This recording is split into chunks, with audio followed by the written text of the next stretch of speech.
I got a question from a reader this week that was way too long to tackle as part of this week's 321, but I think it was too good to kind of pass up, so I wanted to talk about it today. Without reading everything that he wrote, here's kind of the basic breakdown of it. He works in a very blue collar facility. Sounds like he does like sheet metal manufacturing, welding, something to that effect, where his clothing really does need to be functional.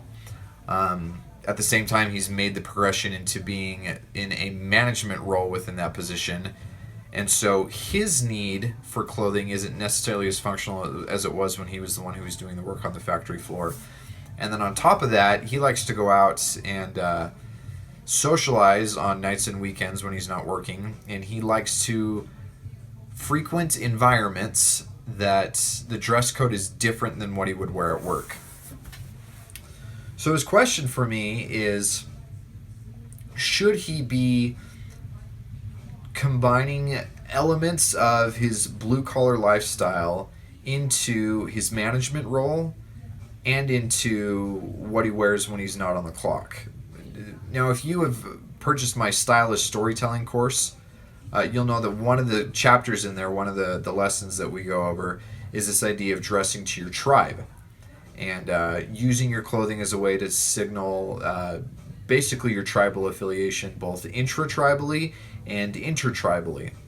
And so my reader knows who his tribe is as far as his work environment is, and he knows who his tribe is as far as his social environment is concerned, and they're two different tribes. And so his question basically is, what do I do? How do I dress to my tribe? Should I dress to my tribe in this regard? And what do I do to balance these two elements out? He goes on to explain this a little bit further. He made one comparison I actually thought was really good. He said that Clark Kent takes off his suit when he leaves work. And for him, what he wants to do is he basically wants to put it on when he leaves work. He goes through and he talks about all these different variables as far as, like he started wearing skinny jeans. Not skinny, but like skinnier than what his typical environment allows. Tries to combine it with a nice gray sport coat that he got from Jose Bank. Basically what he's doing is pretty much what I would recommend, and that's trying to combine a couple of different elements. But the crux of his question is, what do guys who work in the dirty jobs environment, is how he put it, what do they do when they want to socialize in environments that are less than that? Do they wear something that can bridge the gap? Do they change their clothes and shower once they leave the office before they go out? And if they dress in a totally different way, is that somehow abandoning their tribe? And should he be doing that? Should he be dressing to it? I love this. I love questions like this, because this just shows that he's really thinking about this stuff, and he's taking this deliberate approach that I want you guys to take, because it means that once he gets this dialed in, he won't really have to think about it anymore, and his clothing is going to be such an effective tool to help him accomplish all these things that he wants to do, both from a business and from a social standpoint. So absolutely love questions like this. Okay, so my answer to this would honestly be, it depends. I think that you're taking the right approach when it comes to striking the correct balance between your newfound position at work and then also what it is that you do for a living. I don't think it's appropriate for you as a manager to walk in wearing what I'm wearing today, a finely worsted suit, dress shoes, all of those, and have it it's the contrast between the two variations is too strong, and that does become an issue of signaling yourself as no longer part of the tribe. That can build resentment, that can build a divide between you and your guys, and so I certainly don't recommend taking it to that extreme. At the same time, I do think that one of the things that leaders of tribes should do is dress in ways that set them apart from the rest of the men within the tribe. It's not too controversial of an idea.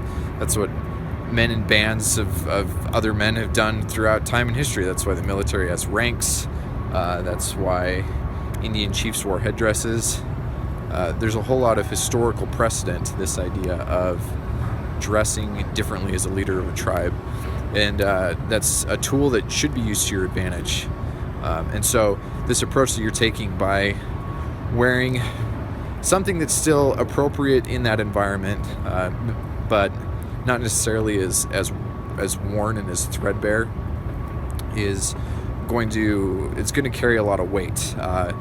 Another thing that he mentioned is that he had served in the U.S. Marine Corps and was very much a part of that culture of deliberate and fastidious attention to every detail about things like the way that he shined his shoes or the way that he made his bed. And so for you within that office environment, or the factory and the worker environment, I would recommend making sure that your shoes are always shined. I would recommend wearing a pair of nicer jeans, something that's an inkier denim. And then I would recommend making sure that you always have some sort of a button-up shirt on when everybody else is wearing a t-shirt. And it doesn't have to be a nice dress button-up shirt. It can be something like a flannel that's a good workwear shirt, or even a denim button-up, or a chambray, or an Oxford cloth, something that historically is rooted in casual wear. And I think that that's a good example of a way that you can take historical cues.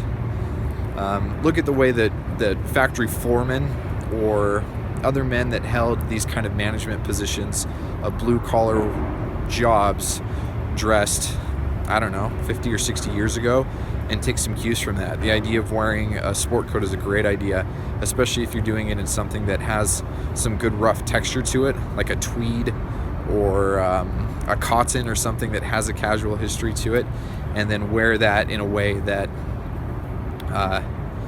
wear that kind of textured stuff so that it's still appropriate in a blue collar environment, but then it ends up looking much more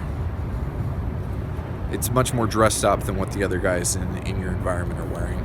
Now, as far as making the transition between being at work and going out, I would say, other than like the finest bars or nightclubs or any of those variables, what you're wearing is something that can transition pretty well. Now, obviously, the condition that it's in at the end of the day, if it's gone through a lot of damage or a lot of abuse, then you'll want to change your clothes. But for the most part, you can walk into almost any environment, and believe it or not, even though you're coming from a blue collar base, if you're wearing nicely shined boots, whether that's cowboy boots or work boots, dark jeans, even with like a big casual belt, some sort of a flannel button down shirt, and a sport coat, you will be better dressed than pretty much anybody else in that bar, even if it's a bunch of white collar dudes who for the most part are going to be wearing their same,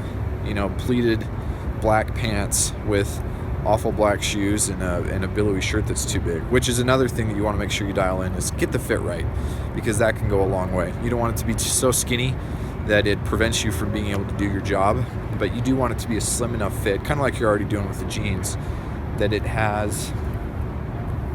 follows your natural lines and helps communicate that attention to detail like you learned in the Marines.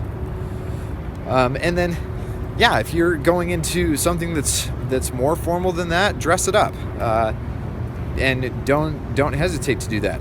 You're not abandoning your tribe by dressing for a different situation or dressing for a different audience.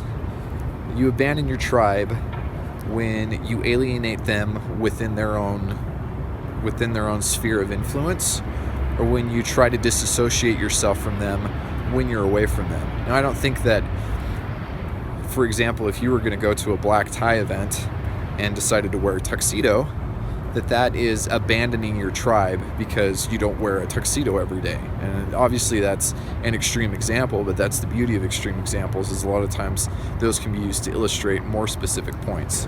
There's nothing traitorous about wearing something out that you wouldn't wear to work.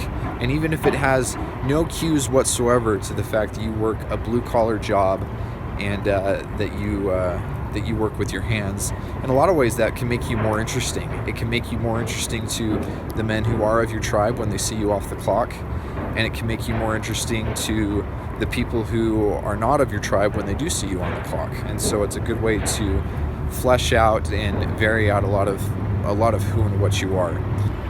This ended up being significantly longer than I expected it to be, a bit more of a rant than I was planning on. But I think it's good stuff to know, and I appreciate the opportunity to think out loud about this kind of stuff, because this is really what masculine style is all about.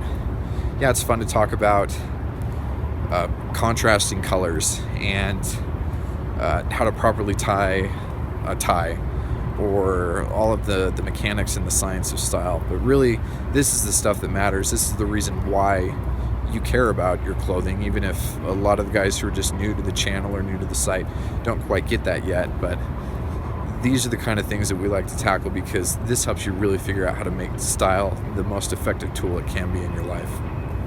If you want to learn more about that, check out my 10 masculine style essentials. It's exactly along these same lines. These essentials are not things like you need to have a suit and you need to have a good pair of boots. It's essentials that are things like finding a mentor and understanding the difference between men and women and how we dress for different purposes, those kinds of essentials. So check that out. I will make sure that there's a link down here below, and that'll get you signed up so that you can get even more content like this.